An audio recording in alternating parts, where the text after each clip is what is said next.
Moto's allotment garden that's growing on the plot on the 3rd of May 2022.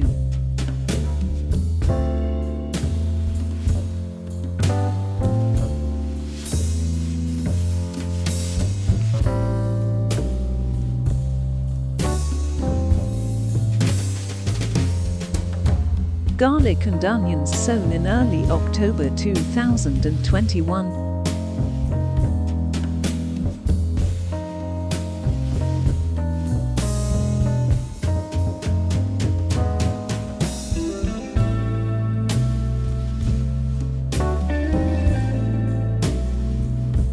Chickpeas and peas transplanted today 3rd May 2022.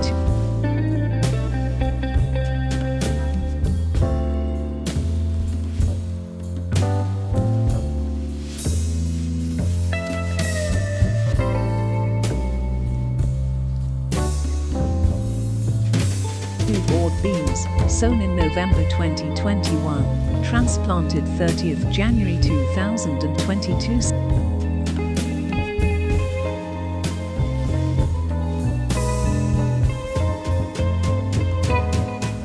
Second batch of board beans, sown in January, transplanted 19th March.